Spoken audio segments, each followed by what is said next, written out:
Are time and space creations of God or not? If we say they're not, that's shirk.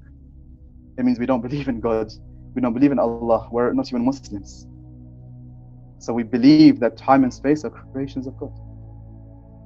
Is it possible for a person to gain so much taqwa that he's freed from the slavery of time and space?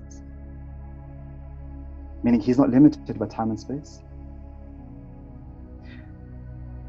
Once it's related that a person came to Imam al-Rida alayhi salam, he said, "Oh Imam Rida," this was one of the followers of Imam Rida alayhi salam. He said, "Oh Imam al-Rida, O son of Allah's messenger,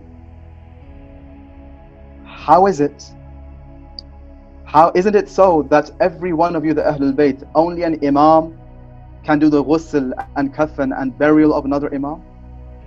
He said, "Yes, that's correct. Only an Imam can do the ghusl, kafan and burial of another Imam." So they said, "Ya ibn Rasulillah, when your father, Imam al-Qadim alayhi salam, was martyred in the prisons of Baghdad," Imam al-Qadim was martyred in prison. They gave him poison and he gave his life to Allah in prison. "Oh Imam al-Rida, you were in Medina. You were in Medina. So this doesn't make sense, because you're in Medina, Imam al-Qadim is in Baghdad, thousands of kilometers away, yet at the same time you would have had to be there to do the ghusl and kafan, and how does that make sense?" So either this rule that you're saying every Imam can only bury another Imam is incorrect, or we're missing something here. Do you know what he said? He asked, "Who buried Abu Abdullah al-Husayn? And when was he buried?" Something along those lines that Imam asked. They said, "Yeah, he was buried by his son, Imam al-Sajjad alayhi salam." Now Abu Abdullah was buried on the 11th of Muharram. On the eve of the 10th of Muharram, the army of Yazid, they forced Imam al-Sajjad with all the women and children and the captives to leave Karbala and head towards Kufa. Where was Imam al-Sajjad on the 11th of Muharram? He was on the way from Karbala to Kufa. So Imam al-Rida is explaining this, and they're saying, "Yeah, that's true." So then it's related. Imam al-Rida alayhi salam says something along these lines. I'm paraphrasing. It's related. He says something like this: "The Lord who can bring Ali ibn al-Husayn from the way of Karbala to Kufa to Karbala can't take me from Medina to Baghdad." This is what those who have a very high level of taqwa have, dear brothers. They're not imprisoned by space and time. They're not imprisoned by space and time. Do you know what Sahib al-Zaman means? We say it's Ya Sahib al-Zaman. All the time we say this word. What does Sahib al-Zaman? It means the one who owns time. Sahib, one of its meaning is the owner. Meaning what? Imam. The Imam, he owns time. Meaning what? Meaning time is around his finger. Time is around the finger of the Imam. He can go and be wherever he wants, whenever he wants, however he wants. He's not limited by space and time. Why?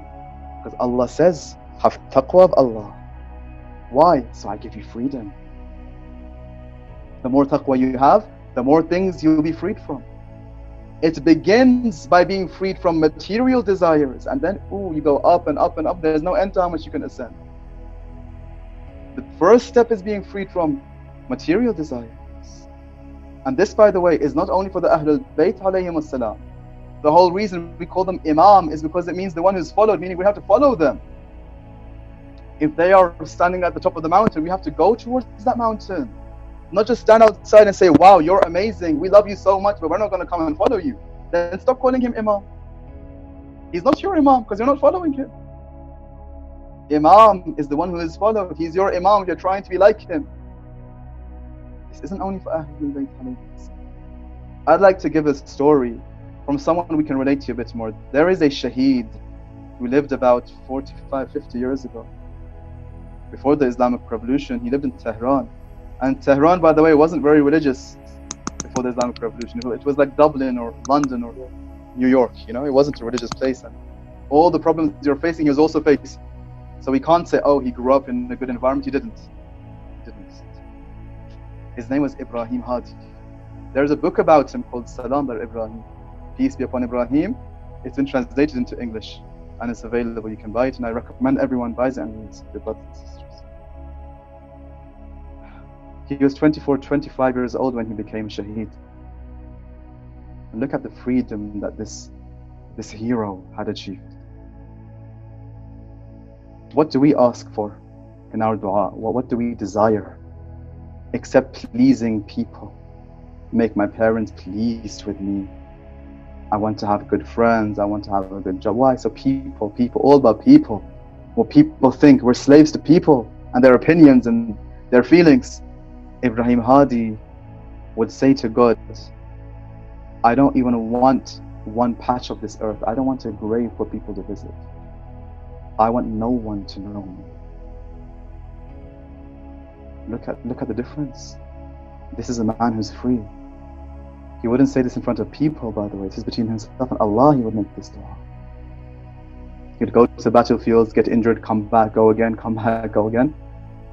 And because he was a free man, he didn't need people to be pleased with him. His friends say that the final time they saw him, it's as if he knew he wasn't coming back. He said to his close friends, he took off his watch, he gave it, he said, take this and remember me by this watch. Meaning he knew he was going. How did he know? How did he know? Because if you're truly free, you're not limited by the veils of this world. And they say that he'd made himself look very handsome. He'd, trimmed his beard and he was looking very nice. We do that for weddings, right? We do that for weddings to please other people. When did he do that? He was waiting for a different union. He was after a different beloved. I'm going to see that beloved. I have to look nice. And he went, there was an operation and he never came back and his body was never found. Yet this Shaheed in recent times, all of a sudden he became discovered. He doesn't have a grave.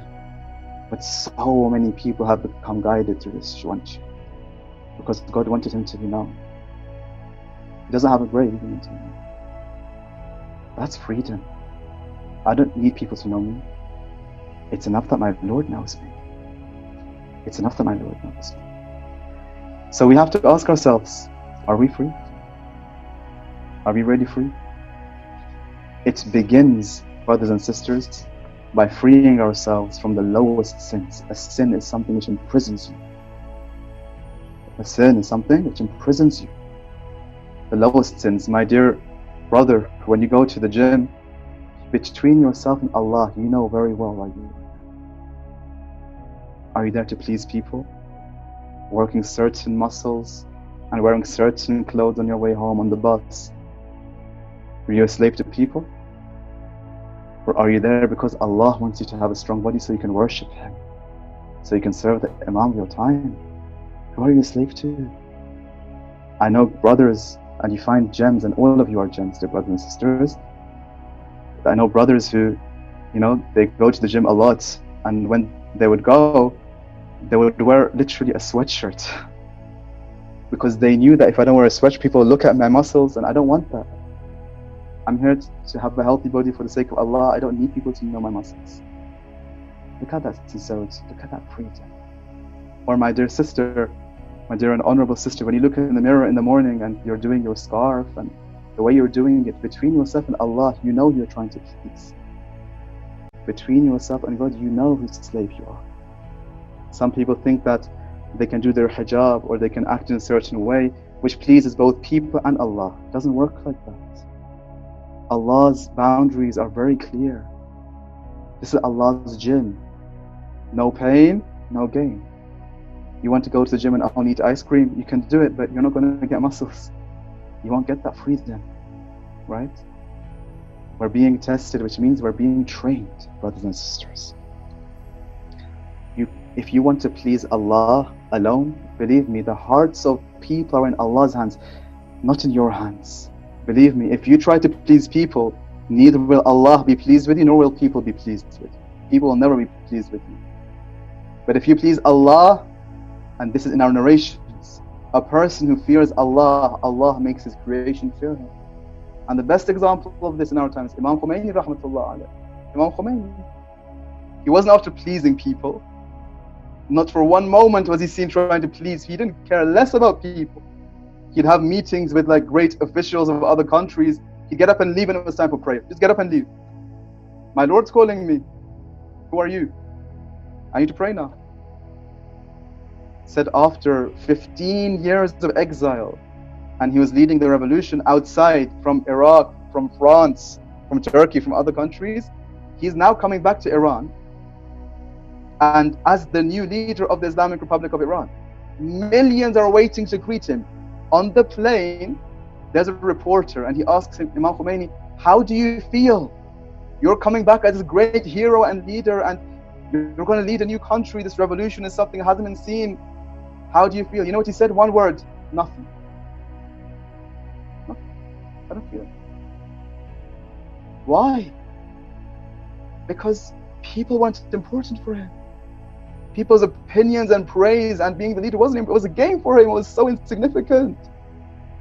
I'm just doing what God wants me to do. I'm His slave. I'm after His pleasure. He wants me to go to prison, I'll go to prison.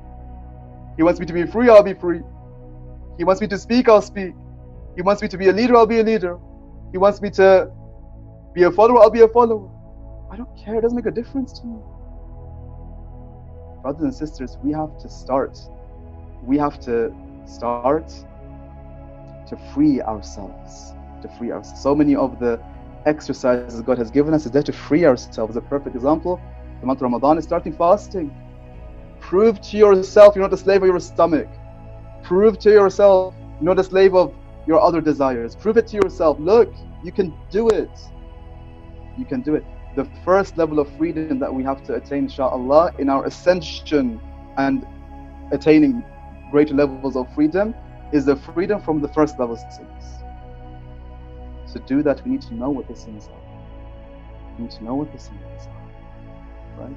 One of the sins, brothers and sisters, is hurting the hearts of other believers. And the organ of the body which is responsible for the greatest amount of sins is the tongue, without any doubt. Is the tongue, without any doubt.